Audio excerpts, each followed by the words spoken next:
vérité au cœur de l'information.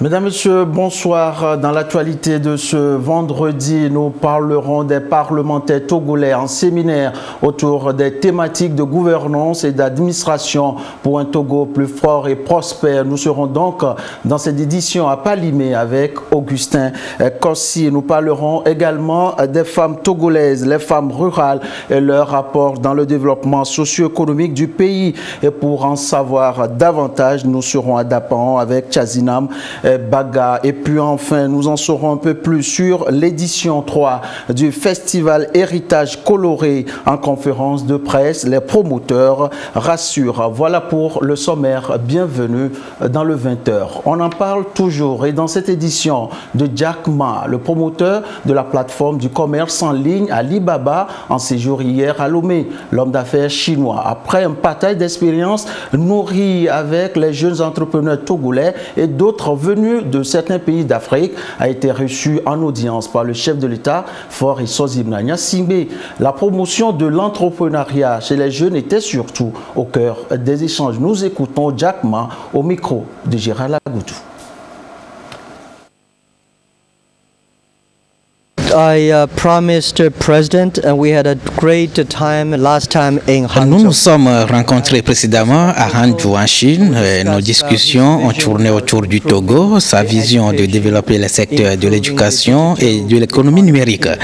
Mon arrivée ici, c'est pour voir plus clair ce qu'on peut faire ensemble de façon concrète. Nous avons défini des opportunités, si bien que le temps est très court. Nous allons revenir encore dans un bref délai parce que nous avons rencontré le chef de l'État, son gouvernement et sa population très accueillants. Je pense que le terrain est déjà propice pour le développement des secteurs de l'éducation et de l'économie numérique ici au Togo.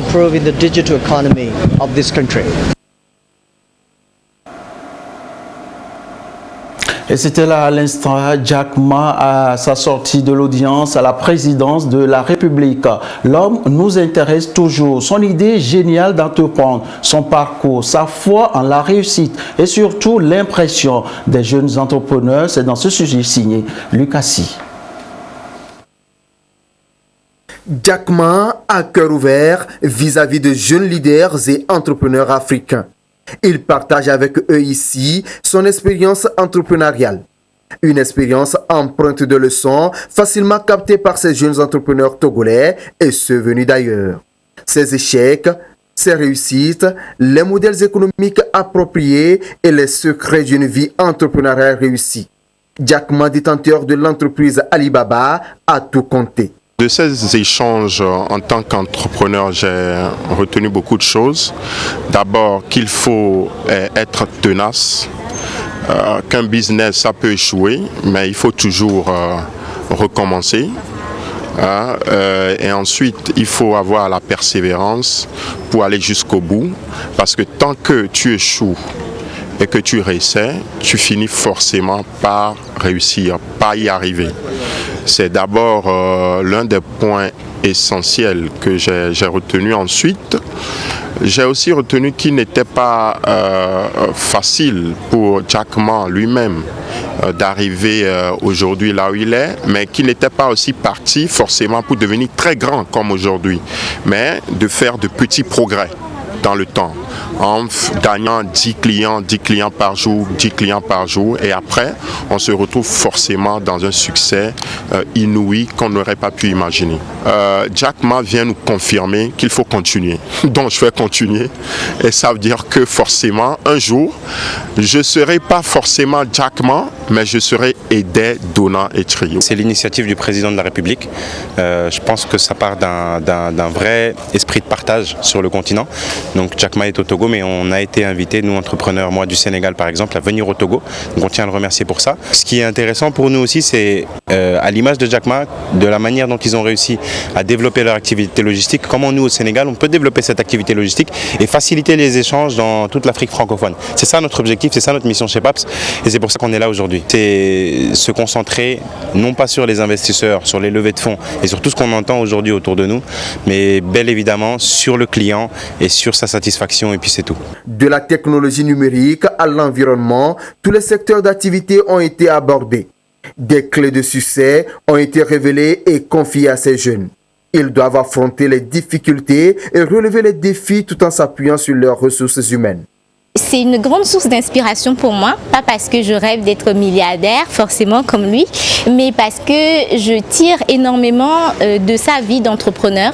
Il est tombé, retombé, retombé, il l'a dit encore aujourd'hui, et c'est ce que nous vivons au quotidien, et c'est bon de savoir, ça fait du bien, ça rassure, de savoir que quelqu'un qui est aujourd'hui à son niveau est tout simplement passé par ce que nous vivons aujourd'hui. C'est un sentiment d'assurance en fait que je viens de gagner. Monsieur Jack Ma a bien signifié qu'une entreprise n'est finalement pas grand-chose sans ses employés.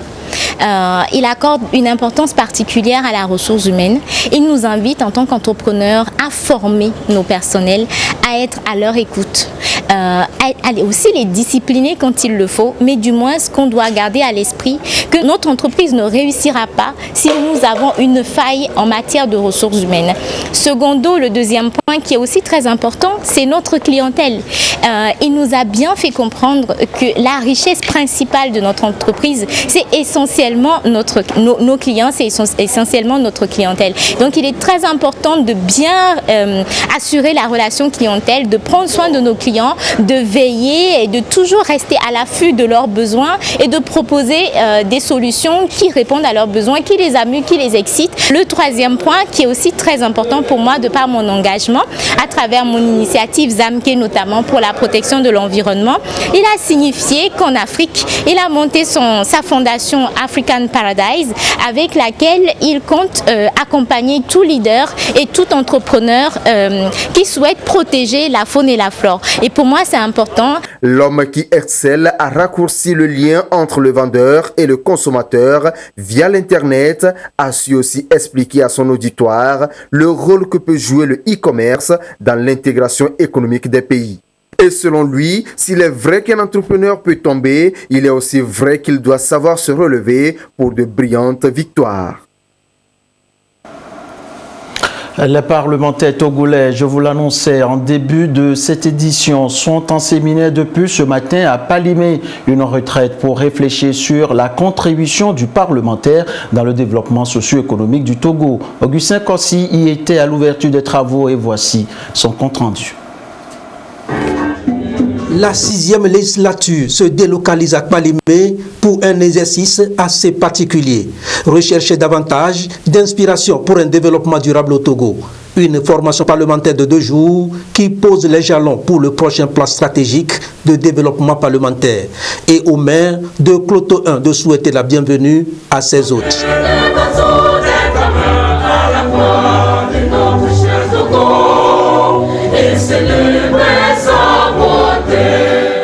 Le décor est ainsi planté. Les élus du peuple vont prendre connaissance des outils nécessaires à l'amélioration de la gouvernance et à l'administration parlementaire. L'Assemblée nationale, à travers son plan stratégique de développement, ambitionne de moderniser toute la représentation nationale et aussi améliorer ses relations avec toutes les parties prenantes externes. Le thème principal tourne autour de l'amélioration de la gouvernance et de l'administration parlementaire pour contribuer au développement durable au Togo. Les réflexions vont être enrichies par diverses thématiques. Le leadership transformationnel, la réalisation des ODD, la connaissance des institutions et de l'administration. Des sujets qui ont pour finalité le renforcement des compétences nécessaires à la mission parlementaire. Est-ce un simple exercice de routine? Pas du tout, selon la présidente du Parlement. Une démarche de modernisation et de développement institutionnel, rassure-t-elle. Loin d'être un simple exercice de routine, le présent séminaire résidentiel de formation à laquelle nous sommes conviés s'offre plutôt à nous comme une véritable opportunité, destinée à nous apprendre quelque chose de nouveau, à nous ajouter un plus dans notre manière de travailler, à nous mouler dans une nouvelle vision. Au fond, il s'agit de nous donner de nouvelles compétences susceptibles d'améliorer nos performances individuelles et collectives au profit de notre institution parlementaire et partant pour le mieux-être de l'ensemble du peuple togolais. Je voudrais vous rassurer que nous ferons le plus souvent ces exercices et ces sorties pour être en phase et même en avance sur notre prochain plan stratégique de développement dans un esprit d'efficacité et de gestion axé sur les résultats. L'évidence incontournable à laquelle nous faisons face est que nous devons à tout prix rendre plus innovante et plus dynamique notre Assemblée nationale. Elle doit être toujours plus attentive aux préoccupations de nos concitoyens. Nous devons la rendre plus moderne et toujours présente sur l'échiquier régional et international dans un environnement de plus en plus marqué par des débats de haut niveau sur des questions et défis majeurs.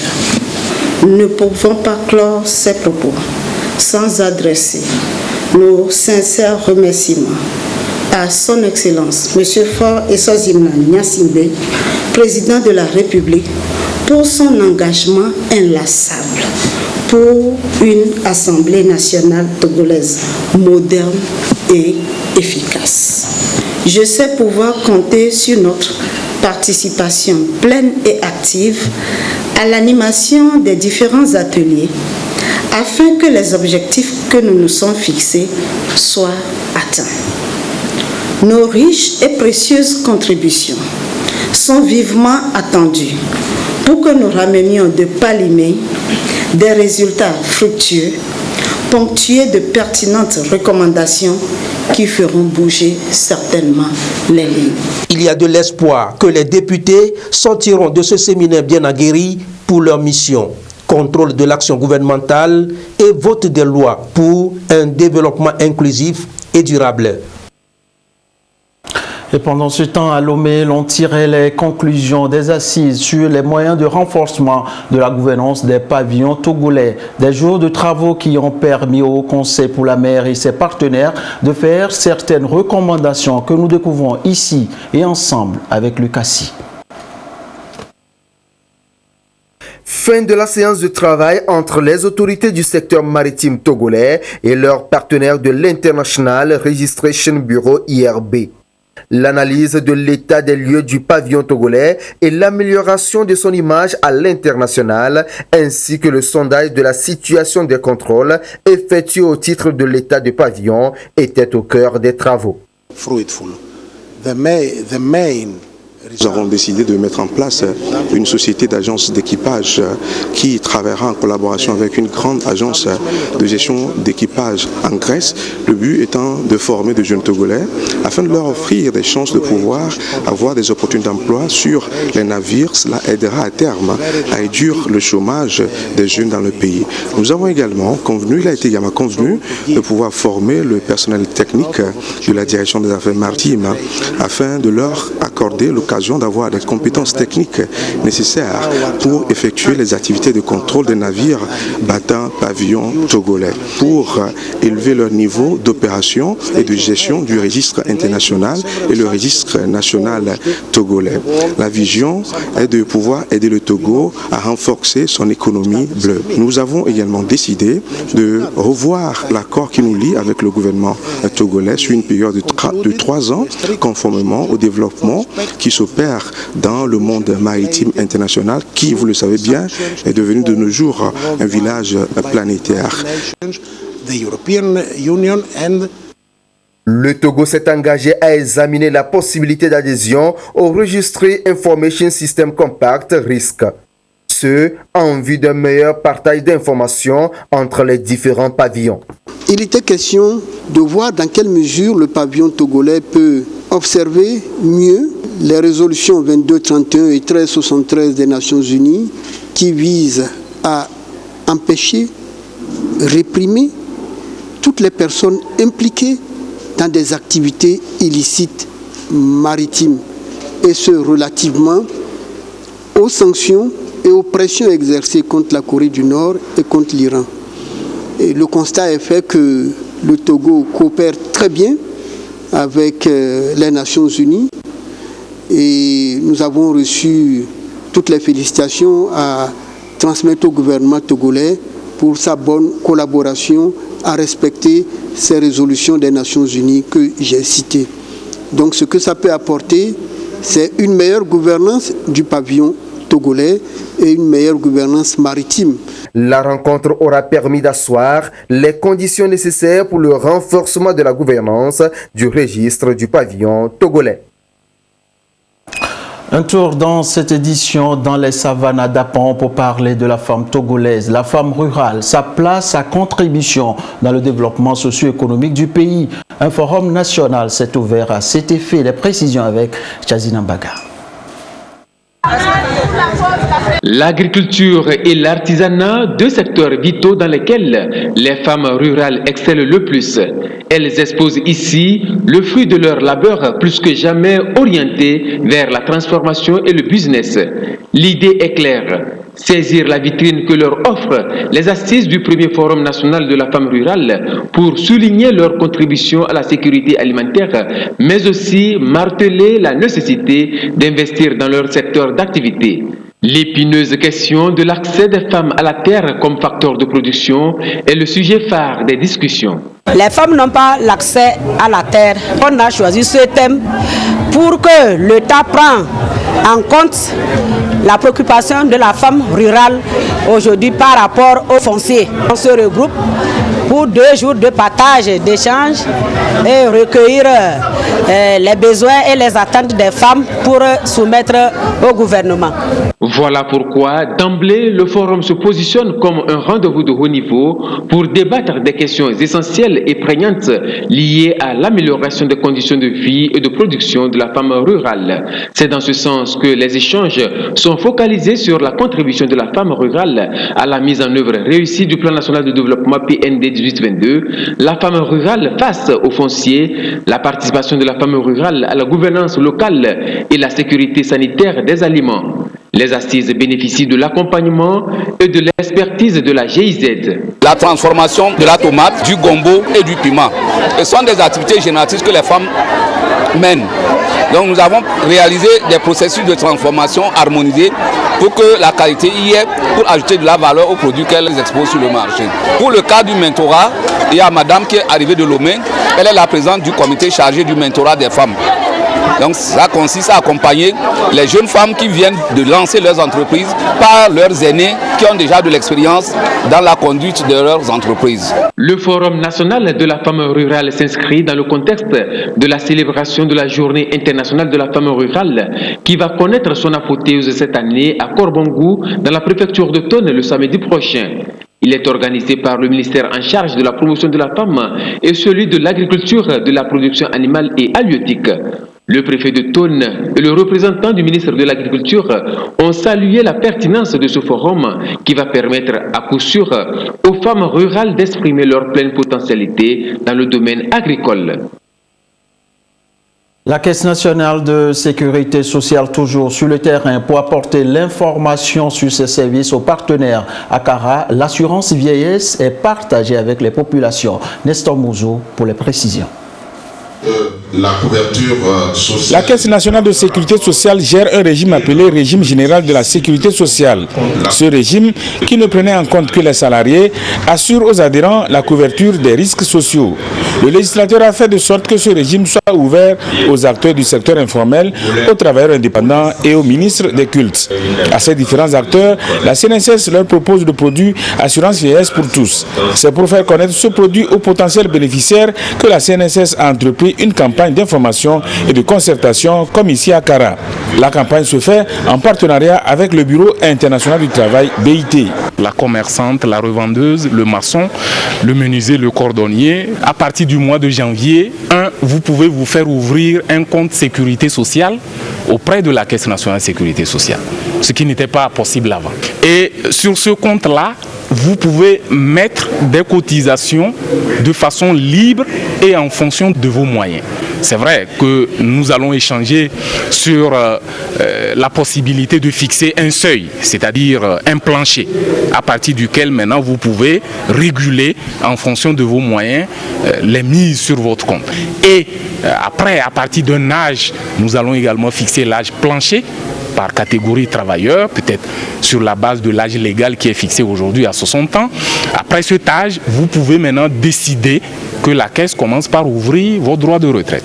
Et sur la base de ce que vous avez accumulé, revaloriser, rémunéré, nous allons pouvoir vous garantir, attention, une rente viagère. La vieillesse étant une charge, les participants à cette séance d'information trouvent que le produit Assurance Vieillesse pour tous est une initiative à saluer. Nous sommes heureux que ce produit puisse être disponible pour la population togolaise. On peut dire à tous nos confrères prêtres, mais aussi à tous les autres hommes de Dieu, les agents du culte, que c'est aussi un produit que nous devons accepter. Parce que nous aussi, nous sommes appelés à la vieillesse.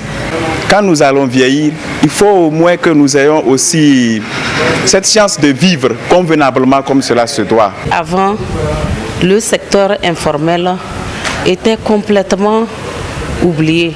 Chacun se cherchait. Mais aujourd'hui, c'est une opportunité. C'est une chance à saisir, afin que toute personne qui travaille dans le secteur informel puisse trouver les vieux jours heureux. Avec le produit Assurance Vieillesse pour tous, si le bénéficiaire venait à décéder, son reliquat sera versé aux ayants droit. Ces ayants droit doivent être préalablement désignés par le bénéficiaire au moment de son adhésion au produit. Et que dire à présent des fournisseurs de services dans les aéroports de la sous-région? À Lomé, les sociétés de Handline se sont retrouvées pour uniformiser leurs actions et services dans les aéroports. Ekoussala pour le récit. Dans l'intérêt des passagers. Des experts venus des pays de l'Afrique de l'Ouest à Lomé pour un rêve commun à leur état respectif. Celui de mieux répondre aux besoins des passagers dans les aéroports de la sous-région. Les sociétés de handling des pays ici représentés fédèrent leur énergie en une union de handlers de l'Afrique de l'Ouest, UIAO. 3 jours d'échange et de partage à Lomé vont permettre à cette Assemblée générale d'asseoir les bases de cette fédération. Nous avons senti la nécessité de le faire parce que vous allez voir que les compagnies aériennes se sont regroupées, ont une association. Les gestionnaires des aéroports aussi ont une association. Mais les fournisseurs de services travaillent en rang dispersé. Alors nous nous sommes dit qu'il fallait que nous aussi on se retrouve en union pour essayer d'harmoniser nos procédures. Quand vous arrivez à l'aéroport de Lomé, le service qu'on va vous rendre, qu'il soit conforme à ce qu'on va faire au Bénin, en Côte d'Ivoire, etc., etc. Voilà pourquoi, parce que après ça, nous allons nous réunir régulièrement pour débattre des problèmes que nous avons et essayer d'harmoniser les choses. C'est ici à Lomé que nous jetons les bases de l'Union. Donc nous allons discuter des tests qui vont régir l'Union, notamment le règlement intérieur, les statuts et en même temps voir les organes dirigeants de cette union-là. Dans un aéroport, l'agent handling procède à l'assistance au sol, déchargement, stockage, préparation, conditionnement entre autres. Il veille au bon embarquement à bord d'un avion et son acheminement vers un autre aéroport. La ville de Lomé marque pour les sociétés de handling de l'Afrique de l'Ouest un nouvel élan pour professionnaliser leur métier à travers cette nouvelle union. Lomé a également servi de cadre d'échange aux acteurs aéroportuaires de la sous-région pour commémorer la 20e édition des décisions de Yamoussoukro sur la sécurité et la sûreté dans les aéroports. La rencontre de Lomé a également permis à ces acteurs de revoir les grandes lignes du marché unique du transport aérien africain. Sandra Ziagbe pour le récit. 20e anniversaire de la décision de Yamoussoukro sur la libération de l'accès au marché du transport aérien en Afrique. Elle vise la suppression des restrictions sur les droits de trafic, les capacités et les fréquences. Le MUTA, marché unique du transport aérien africain, se présente aujourd'hui comme un organe puissant de la mise en œuvre de la décision de Yamoussoukro pour un système de transport intégré, sûr et durable en Afrique. Cette décision et que l'initiative soit mise sur table, c'est déjà un pas en avant et donc on espère par la suite en effet qu'avec des synergies et autres, on puisse continuer à avancer et à développer le marché aérien donc ici sur le continent africain le mieux possible. Le MUTA va conduire à terme à la création de 300 000 emplois au niveau africain, de réaliser une économie d'environ 500 millions de dollars en trafic passager. Depuis la création de ASKAI, l'Afrique centrale est connectée à l'Afrique de l'Ouest sans difficulté.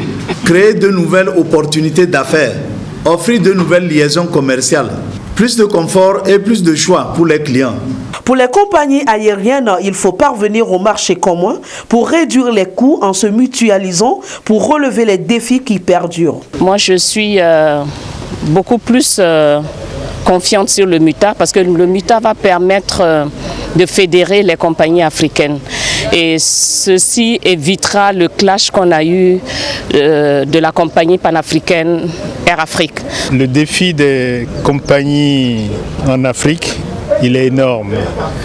C'est une question d'abord d'investissement, question de formation et on est confronté aux charges. C'est le vrai défi que nous rencontrons aujourd'hui, ce qui font que les tarifs sont élevés. L'Agence nationale de l'aviation civile ANAC-Togo se félicite de la mise en place du marché unique du transport aérien africain MUTA par le président Faure Essozimna Gnassingbé qui lui a valu le titre de champion. À l'heure actuelle, 34 États sont membres du MUTA. L'actualité au Togo, c'est aussi la révision de la politique nationale sur la sécurité routière. Le nouveau document, nous allons le découvrir ensemble, est élaboré en tenant compte des nouvelles orientations en matière de sécurité routière. Arnold Kiliou pour le compte-rendu. Le document national de lutte contre l'insécurité routière de 2014 révisé et soumis à validation propose une organisation de gestion de la sécurité routière avec des programmes d'action stratégiques. Il prend en compte des outils innovants pour réduire de façon drastique le taux des accidents de circulation. Il faut qu'on puisse très rapidement mettre en place une agence leader, ce que nous appelons ici au Togo l'Office national de sécurité routière, que cet office-là soit suffisamment haut placé dans la hiérarchie décisionnelle au niveau du pays pour que le travail puisse être fait rapidement et facilement, qu'on ait un dispositif numérisé. Je rappelle que le plan national de développement du Togo nous oriente maintenant à aller vers la numérisation qui nous permet d'aller très vite dans les analyses parce qu'on ne peut pas avoir des données qui ne sont disponibles qu'une année ou plus d'une année plus tard. Alors qu'on a aujourd'hui des dispositifs qui nous donnent les données d'accidents en temps réel. La révolution routière constatée ces dernières années est destinée à faire du Togo un hub logistique d'excellence et un centre d'affaires de premier ordre dans la sous-région, axe 1 du plan national de développement. Pour maintenir cet élan vers l'émergence, le ministère des Infrastructures multiplie les efforts pour rendre plus sûres et moins dangereuses les routes pour les usagers. Nous avons aussi remarqué qu'en 2014, le chef de l'État, pour démontrer son engagement au plus haut niveau, a décrété une année de la sécurité routière, de la protection des usagers justement. Et des mesures très fortes avaient été prises et qui ont permis de freiner justement les accidents qui conduisaient à trop de morts sur nos routes. Le nombre de morts est passé de plus de 800 à autour de 450, de l'année d'avant à l'année suivante.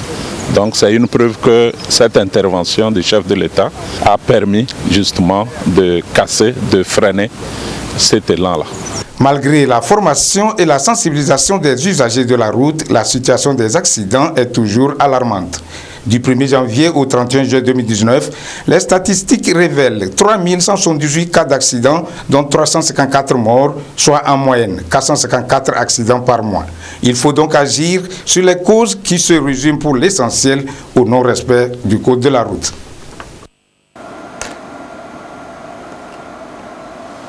À l'université de Lomé, on célébrait la 2e édition de la Journée internationale des systèmes d'information géographique, JISD 2019, une plateforme qui offre des opportunités dans la planification du développement local. Clarissa Ticlet pour nous en dire davantage.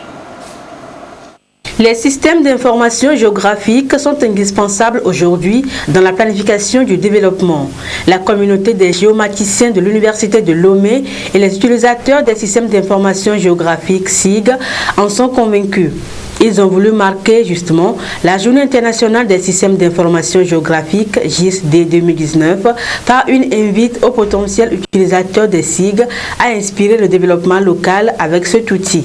Nous voulons d'abord sensibiliser le maximum de Togolais sur l'importance de cet outil et ensuite faire en sorte que ce soit un outil qui soit intégré dans tout ce qui existe comme arsenal de planification, ce qui permettra à la longue d'avoir une planification spatiale maîtrisée et de savoir comment orienter l'implantation des infrastructures, l'implantation des différentes zones en termes d'urbanisation. Les SIG sont en effet des données géographiques spatialement référencées sous forme de plans et de cartes.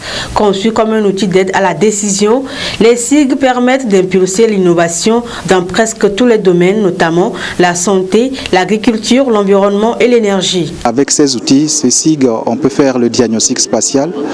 Ensuite, on peut aussi utiliser ces systèmes d'information géographique pour faire la prospective en termes d'implantation des infrastructures, en termes d'organisation spatiale même d'un territoire.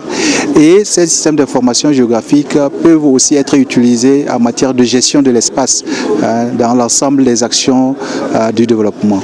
C'est depuis 1994 que la journée des SIG est célébrée au Togo. Et cette 2e édition se veut une véritable aubaine à saisir par les collectivités locales pour planifier et gérer leur développement. Et aménagement du territoire. La suite de cette édition, Aura Group a procédé ce matin à l'émission de billets de trésorerie. L'idée est de satisfaire les besoins de financement de ses filiales, surtout celles de la Côte d'Ivoire, du Mali et du Togo. Un appel public à l'épargne est donc lancé sur le marché régional financier. Carmen Madiakapo pour le compte-rendu. Aura Group donne encore une fois la possibilité aux citoyens de la zone UEMOA de souscrire à une émission de billets de trésorerie sur le marché financier régional. C'est la 2e fois consécutive que le groupe fait cette opération. L'ambition est de collecter sur une maturité de 24 mois 35 milliards de francs CFA.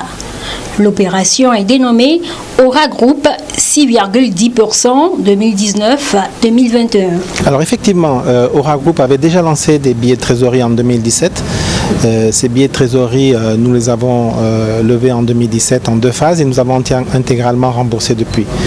Nous avions, il y a quelques années, même auparavant, je crois que c'est en 2013, fait une émission d'un emprunt obligataire dont la dernière échéance est cette année. Donc tous ces produits ont été remboursés et l'année dernière, nous avons levé des fonds sous forme d'actions suite à notre introduction en bourse. Le groupe bancaire que nous sommes a des besoins de développement pour accompagner ses filiales, besoin de développement pour renforcer les fonds propres de nos pays d'intervention pour que elles-mêmes, ces banques, nos filiales, puissent renforcer leur capacité d'intervention. Cette nouvelle émission de billets de trésorerie d'Ora Group va permettre à ces filiales de renforcer leur capacité de financement. Vous pouvez le constater à travers les agrégats de Ora Bank Togo qui détient 22 à 25% de parts de marché selon le critère qui est concerné, que ce soit les dépôts, les emplois ou le total bilan, sur 13 banques que compte le Togo aujourd'hui.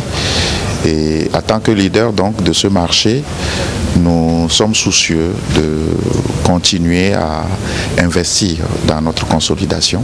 Cette opération se fait par émission de billets de trésorerie. Nous, comme c'est un appel public à l'épargne, donc nous diffusons l'information dans le public et la souscription se fait par le remplissage d'un bulletin de souscription qui justement va lier l'investisseur à l'émetteur via l'intermédiaire que nous sommes. Cette opération comporte plusieurs avantages. D'abord, elle est livrée à un taux compétitif défiscalisé, 6,10% de taux d'intérêt net d'impôt au Togo et à une maturité courte, durée des billets de trésorerie 2 ans.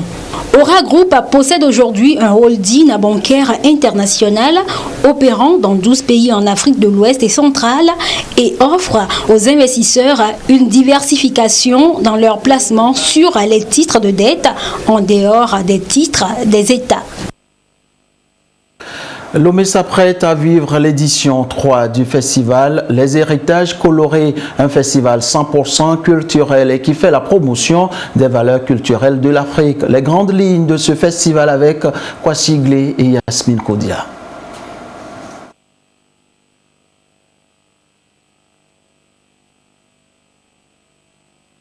Les systèmes d'information géographique sont indispensables aujourd'hui dans la planification du développement.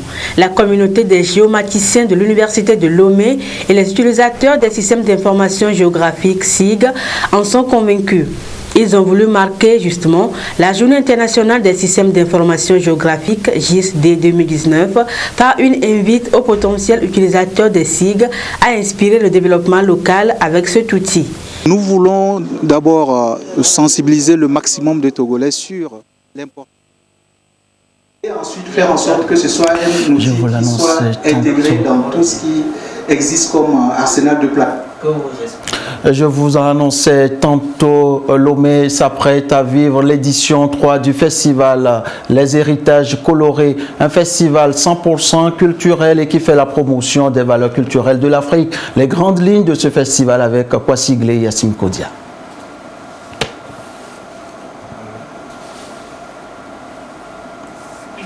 Et c'est de communiquer du ministère de l'Enseignement supérieur et de la Recherche avant de refermer cette édition. Le ministre de l'Enseignement supérieur et de la Recherche communique. Les candidats au concours d'entrée à l'école normale supérieure d'Atapamé sont informés que les résultats définitifs sont affichés au lieu ci-après à partir du vendredi 15 novembre 2019. Université de Lomé, la DAS, le COUL, le cabinet du ministère de l'Enseignement supérieur et de la Recherche, l'Université de Kara, la DAS RS, le décanat de la Faculté des sciences techniques, l'ENS d'Atapamé, le bureau des DRE. La date de la rentrée leur sera communiquée ultérieurement. Et notre communiqué toujours du ministère de l'Enseignement supérieur et de la Recherche. Le ministre de l'Enseignement supérieur de la Recherche communique. Les élèves professeurs de l'année académique 2018-2019, semestre 1, 2 et 3 et 4, ainsi que les candidats nouvellement admis au concours d'entrée à l'école normale supérieure NC d'Atapamé, session du 6 septembre 2019, sont invités à se présenter à la dite école le lundi 25 novembre 2019 à 7h précises remise en vue du démarrage des activités pédagogiques. Par ailleurs, le ministre de l'Enseignement supérieur et de la Recherche informe tous les élèves professeurs, anciens et nouveaux, que la tenue vestimentaire du normalien est en vigueur dès le premier jour de la rentrée selon les caractéristiques ci-après. Pour les garçons, chemise bleu foncé, manche longue plus cravate noire et pantalon bleu marine. Pour les filles, chemise bleu foncé, manche longue plus cravate noire, jupe bleu marine. 3 tout élève professeur qui ne se sera pas présenté à l'école normale supérieure d'Atapamé à la date ci-dessus indiquée sera considéré comme démissionnaire. Ainsi prend fin cette édition. Merci pour votre fidélité à votre chaîne à l'heure de l'information. À très vite pour toujours vous servir avec le même plaisir et la même envie.